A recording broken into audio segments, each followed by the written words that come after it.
Good morning and welcome back to the 2020 Mayoral and Council Member Forum.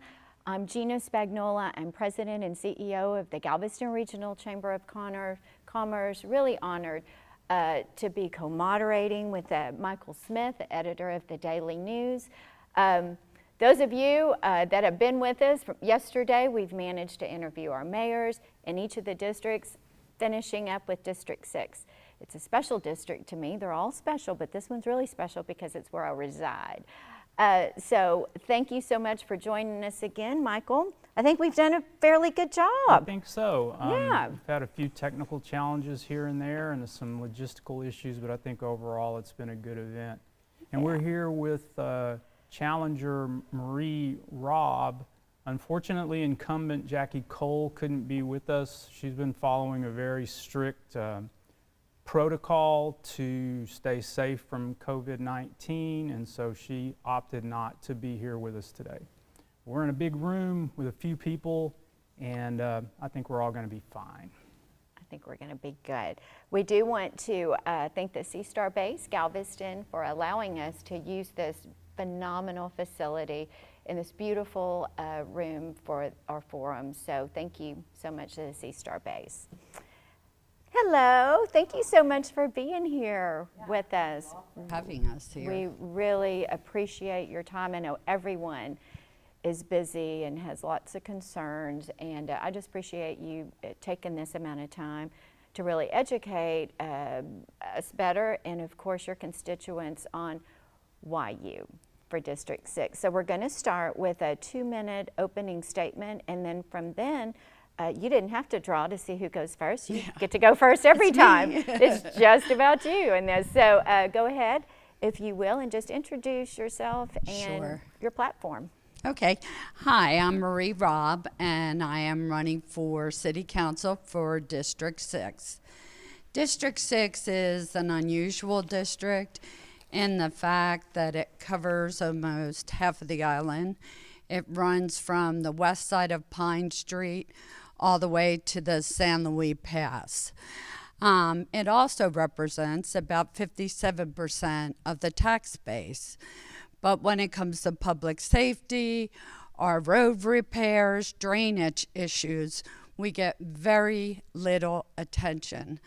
And that is a problem, as we have ever-going increases in our tax rate.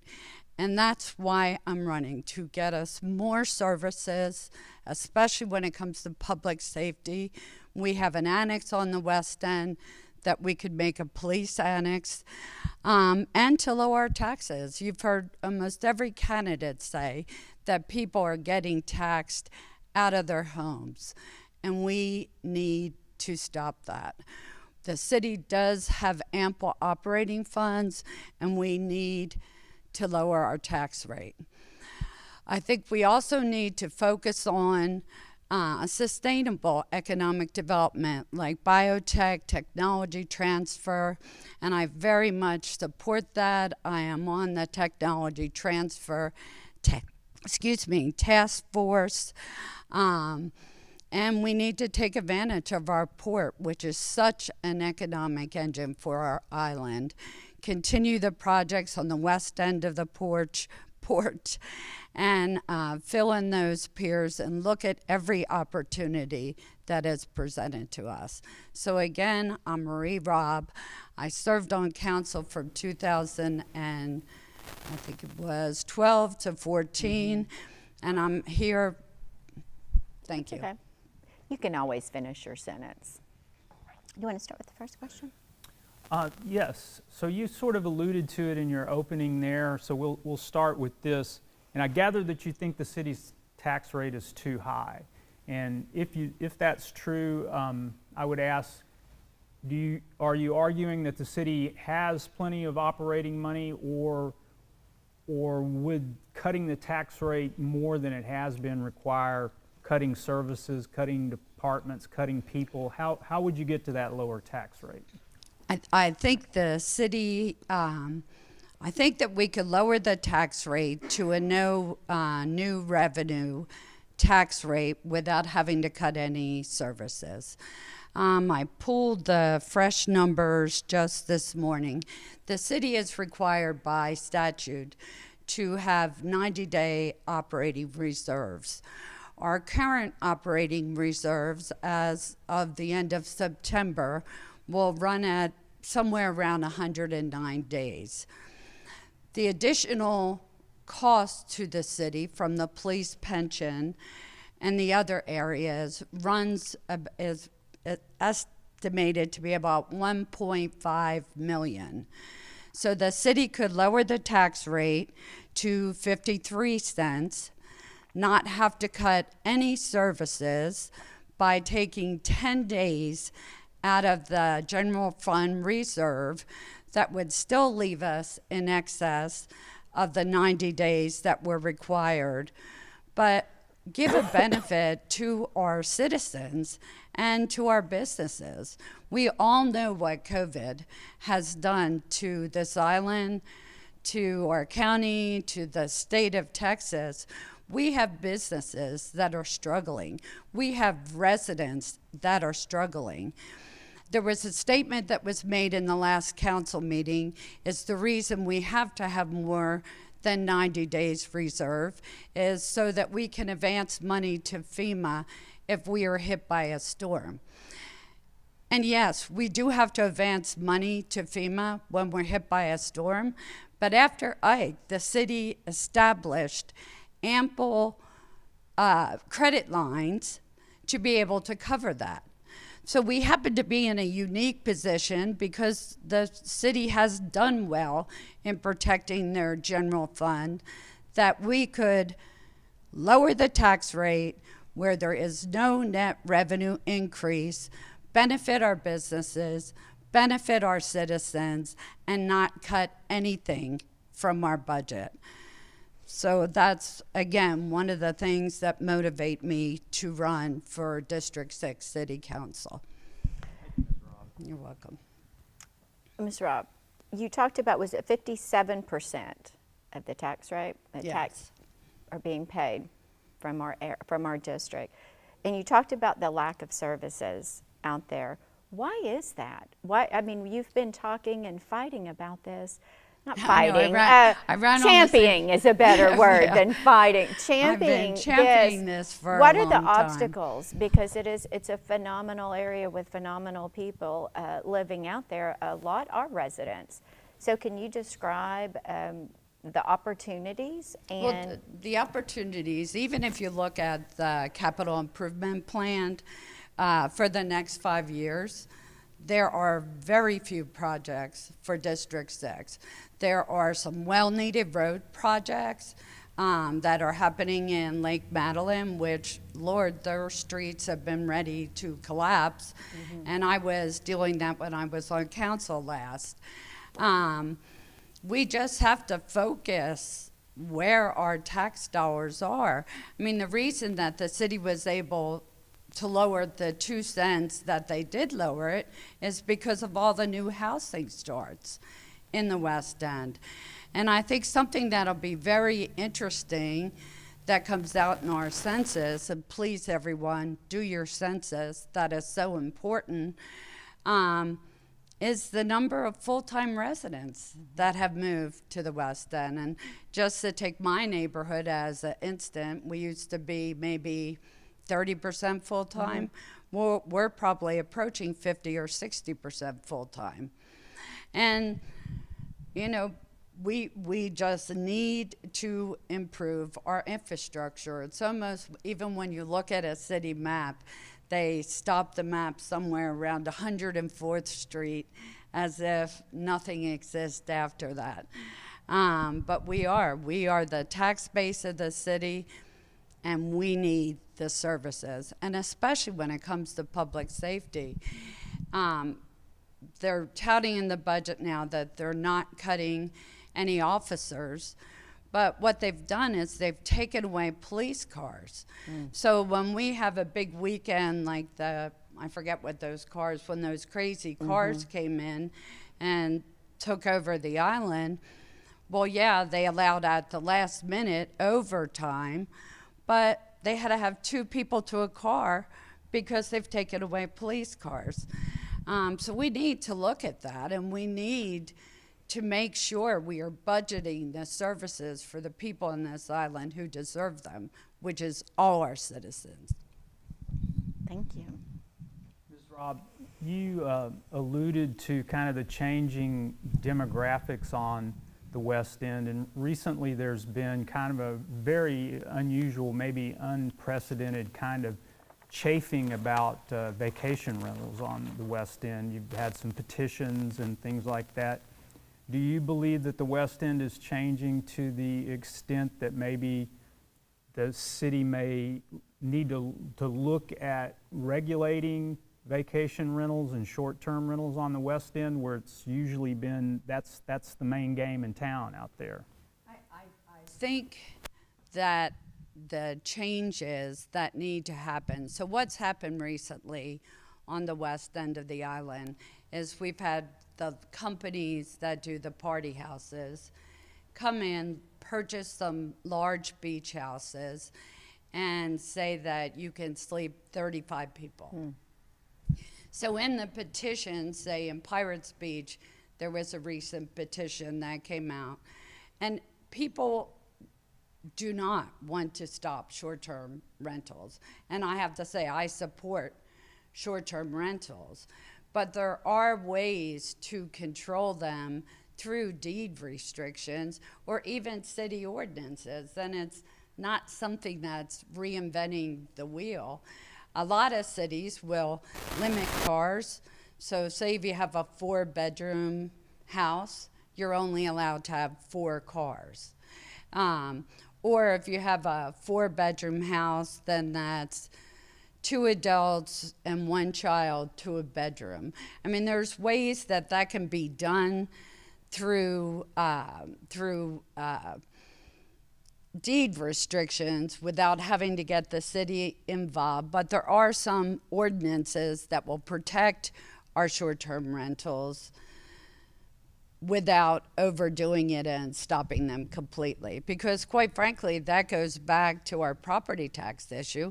And I can tell you, because I'm on all the Facebook groups in the different communities, you know, people, because of the property taxes, people are stating, if I don't rent my house for at least 2 months to cover my property taxes and the other expenses, I'm going to have to sell it.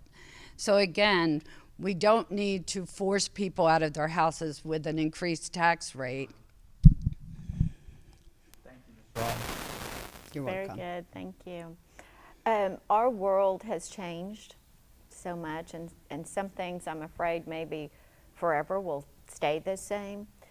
But what are the things, you served 2 years, what's the unfinished business, or what's keeping you up at night with that burning desire to serve again? You have a really good, wonderful life, a full life. This takes so much of your time and effort, and you know, what is it? What are the issues in Galveston, or the opportunities that just Well, and I think it is opportunities. Yes. I think that we are positioned so well right now, even with the issues that have happened with COVID, that have set so many of our small businesses back. And we all know that small business is the backbone of our country, let alone our city. But it's again, especially public safety. We have had a rash of burglaries in Lake Madeline and Campeche and Pirates Cove and Sea Isle, in every neighborhood. And it's like, I don't even want to state the numbers of how many police are in District 6 at any one time, because it could just add fuel to the fire. But it's issues like that. It's surge protection. You know, the Coors Project calling for just sand dunes, and we have a little storm like Laura that hits us, and it wipes out every sand dune that we have. It's affected roads. I had our state representative, Mace Middleton, out yesterday afternoon so we could walk the beach, so he could physically see it and see what the issues are. But it's things like that that keep me up at night. And I think part of running for city council, you have to be slightly insane, but because it does take a lot of time. Yes, thank you.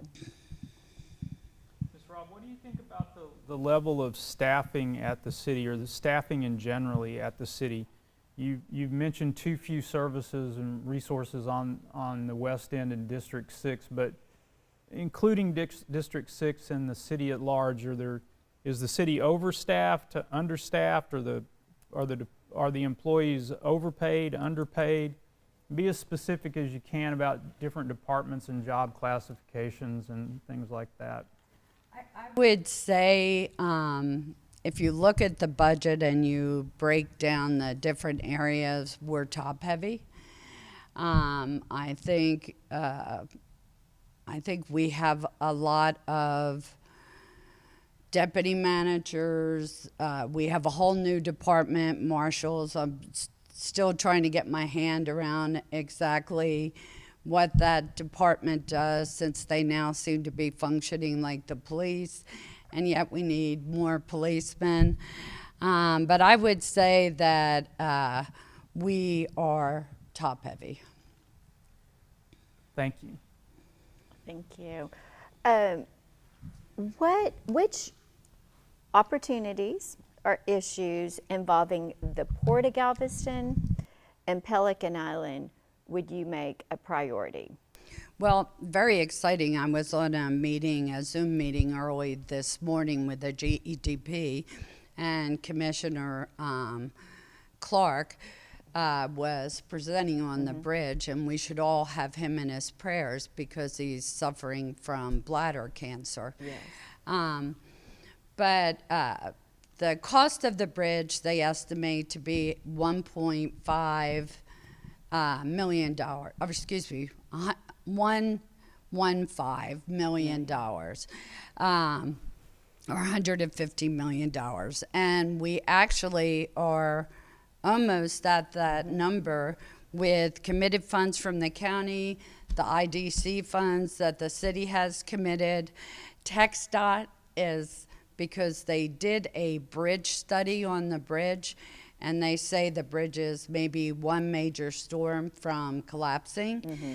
They have committed $45 million in their bridge fund, bridge repair fund. We have TxDOT money committed. I guess A&M is looking at picking up the easements and perhaps covering all, or if not part, of the cost of the bike and pedestrian path. Mm-hmm. And they are, Ken he's the head of the Transportation Policy Committee at the HGAC, and he is actually in discussions with the Port of Houston, and nothing is inked, but they're talking about contributing some funds. And Roger Reese, who our wonderful port director, who we need to do everything to make sure we keep that man on this island, I think the port might be able to chip in. He was requesting that they, get everyone to the table to finalize the numbers. Thank you. Ms. Robb, what do you think of the rates that residents pay for utilities such as water and sewer and garbage collection, and are people on the West End getting their money's worth for those services? Water is definitely an issue because, well, I guess you'd have to go back through the years. There was a water bond that was passed in, I think it was 2005, 2008, where they raised the water rates, and we were supposed to have all the septic systems converted to sewer, which still hasn't happened. But when they came back in and they did that next big increase, it was primarily on sprinklers, well, where do you see more sprinkler systems but in District 6, the west side of the island? It's not uncommon to even, and we use a system that's tied in with the weather system and so forth, to have $150 to a $250 water bill on just your sprinkler. And I believe, listening to last couple council meetings, they're now looking at putting in new meters, which they had done just 6 years ago. So I think we just need to be better organized on what we're doing with our water meters. And in the long run, if we can lower that even a few cents, that would make a huge difference. Thank you. On a personal note, and I think you know this, I think everyone kind of knows this, but when we moved out on Stewart Road for 22 Lemons Farm, we can't get Comcast or AT&T for our Wi-Fi, and we can see the boxes right across the street. So it is difficult in District 6 to get the services that you really need, and so I would love to see. Oh, I would love to see to make a phone call in our house, and we have, AT&T cell phones. You have to put your phone on airplane mode to be able to use the Wi-Fi to make a phone call. And that's something I've been working on for years, how we can get better utility services. We need it. I think we're at the point where, are we, or do we still have money for or time for a closing statement? We still got some time. Okay, good. Ask away. Ms. Robb, how should committees, in your opinion, be appointed to the port, for instance, the arts, tourism? If you're serving in those positions, should you be a, quote, sort of expert in those fields, or at least know something about the industries in which you're going to be making decisions? Undeniably, you want to get people who have experience that are pertinent to the board they're serving on. But we had two dirty dealings when it came to boards this year. One was the art commissions, where they literally changed everyone out without people even knowing that they were taken off the board.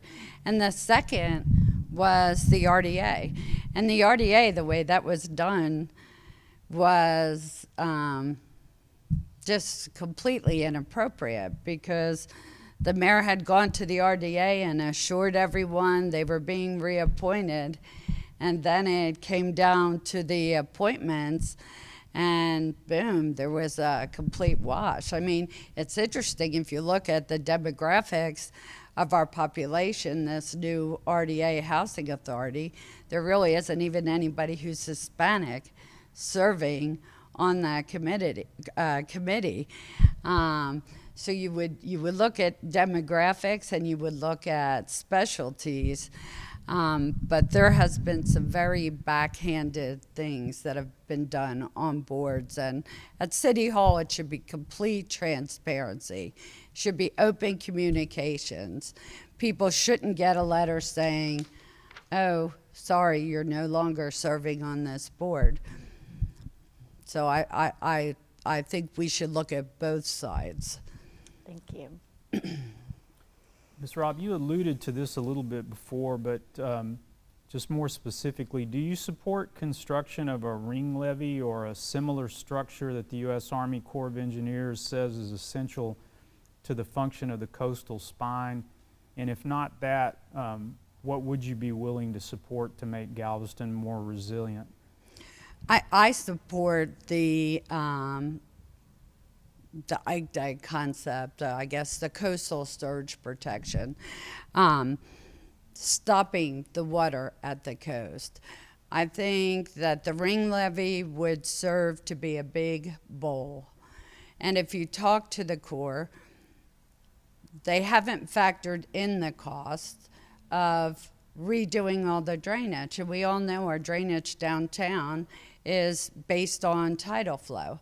It doesn't take much than a hard rain to be able to stop, to be able for the city to, or some of the streets to flood a foot tall. I believe in stopping at the water at the coast, similar to the way the Dutch did it. We've been out there, my husband and I have gone to the Netherlands 4 times, 3 times with A&M Group, and then one time, at the initial time we went, was on our own. And it was funny because we were going by maps, and we were especially looking at the fortified dunes. And we found this one beach, and it's like, darn, I guess we just didn't find it. And then we went back with A&M, and we were standing on the fortified dune and didn't even know it was a fortified dune. But I think, especially in District 6, we need to look at, the Corps is currently planning on just doing sand dunes. Sand dunes has been proven all over our country, give minimal protection. Even if we went back to the geotube systems and they were installed correctly, like they were at Beachside Village, at Ross Navilli's, I can't think of the name of that, and down at the San Luis Pass, where they still sit in place, covered with sand, covered with vegetation, we could stop the surge. I mean, look at what happened after Ike. The city had to replace all the sewer, all the water line, the electric lines, and everywhere that didn't have a geotube. So I think Your time's up, but I'm going to ask a question that will allow you to finish, if that's okay. Sure. We're at 10802 Stewart Road. The proposed ring levee would go to the east of our property all the way to Diamond Beach. What would that ring levee, that wall, 4 to 6 feet, I believe, could be 8. I think it's a 6-foot wall coming from Teichman past our property through the Galveston Bay Foundation and that 500 glorious acres there. What would that do to the rest of the West End? What kind of system would we have to have where that would absolutely destroy that part of the island? Well, yeah, I mean, it leaves the beach side extremely vulnerable. We know what part of the issue was, and I think it was the rebound that did more damage than the front surge. But if you're able to stop the water from coming into the bay days before the storm, you'll have less of an issue. But you would have, I mean, it would affect our ecosystem. It will destroy homes. I think it would end up in a myriad of lawsuits, and the project would probably never happen. I think in the Corps system, they have maybe 3 or 4 large pumps, which we already know from what happens in Louisiana does not work. I think the way the A&M coastal protection is designed is what would make most sense. And it's been proven across the world. Thank you. How are we doing on time? How are we doing on time, Robert? It's 10 till. Okay, so we've got 10 minutes. Good. Let's see. Should the city continue to charge for parking along the seawall? And if so, should it increase those rates? I think parking along the seawall is a good thing. $25 a year to get your permit, or the small amount it is per day. I mean, we just put it on all our cars because if you're going to a crowded restaurant, you can park on the seawall and it makes life easier. But across the country, I mean, I grew up in Philadelphia, and we would go to the Jersey Shore. You actually buy a beach tag to go to the beach, even though the beaches are public, but you have to be able to pay for the facilities that are being offered. The one issue that does exist now is because of the charges on the seawall and some of the parks, it is forcing a lot of people into the neighborhoods. And we have to protect our neighborhoods that are beachfront as well. We've had issues of cars doubling up, parking on either side. You can't get a fire truck down the middle. Excuse me. So we have to come up with an answer on how we can protect our neighborhoods, as well as putting charges on the pocket parks so they could add more amenities, because nobody wants to see someone going to the bathroom in their dune or going into an unoccupied beach house and using their shower as a facility. But I think you could increase the price of the seawall parking. One, it was approved by the voters, so it's something that has to be done. But then the city still is not in compliance with other things they needed to do on the seawall and some of the parks. So hopefully that would be something I would take up initially, because it's just been floundering for too long. Thank you. This came up and it's under discussion. You might have already heard it. I just received it when I received the question from a member. Would you support the levying of additional user fees for beach access along the Galveston coast to capture revenues from day trippers? Currently, there's a fee, as you know, structure in 5 of those access points. And the proposal is to post it, there's 40 of them. There's 44 current access points. Would you support charging for all? Would support, but with the fees would have to come facilities again, which would relieve what's happening in the neighborhoods. But if you look at the San Luis Pass, where they even have lifeguards down there, since it's so treacherous, some people shouldn't be swimming, but they are. You just can't afford to keep providing those. The park board can't afford to keep providing those services for free. And it seems in like some of the pocket area, the parking on the beach is just expanding and getting out of control. So I think there is a way that you could do that to charge people. You'd be open to the conversation? I would be open. Okay, thank you. I think we can ask for the closing statement at this point. You Or I got could sing a song. For your No. I know, doesn't it go by quickly? It does. It does, very fast. But again, I'm Marie Robb. I'm running for City Council in District 6, and I would appreciate your vote. I would also say in District 6, because we do have second homeowners, that you can, your house does not have to be your homestead to register. You could be registered in one location. So you could register down here to vote, where your vote has a lot more impact than it might in Houston. And I can understand why you wouldn't want to do it if you have some important races. But look at registering your vote down here. And again, I'm running to improve services, especially public safety, lower taxes.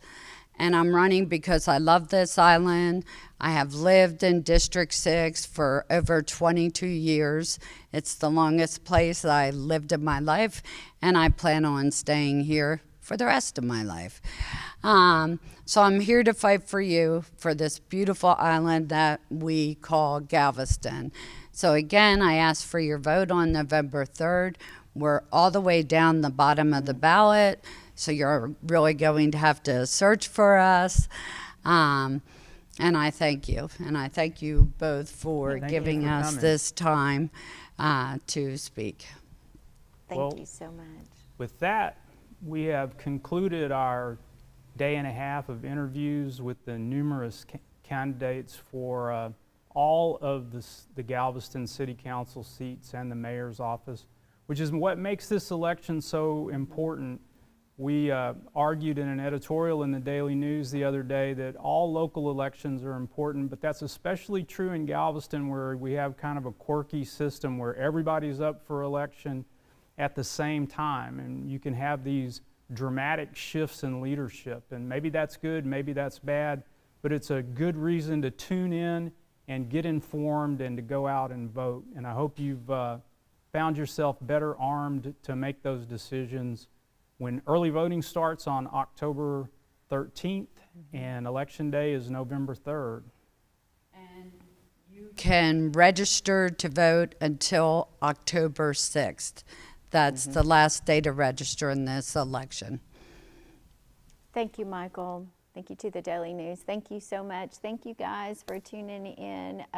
Make sure you share those videos. Tell everyone about them. They'll learn so much more about these candidates, these volunteers who are stepping up to make a difference in this beautiful place that we call home. Support your local businesses. They're hurting. They're still hurting. Go out, shop local. You know, there's so many ordering because people are at home and they're ordering, you know, on Amazon and all these things. And just know that I fight hard every day, and so does our team and our board for businesses and their ability to continue doing business on this island. They are the lifeblood of a community. Without our businesses, you don't have the sponsors for the nonprofits. You don't have the sponsors for the teams. You know, they pay taxes here, and we don't want them to leave this island. And another misconception that we talked about earlier is, well, it's business or it's the community. They live in this community. Their children go to school in this community, so they're citizens too.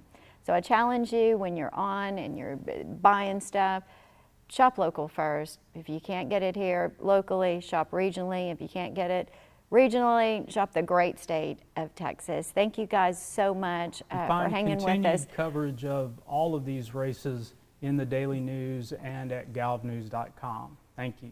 Thank you for all the work that you do. Thank you. We appreciate your time.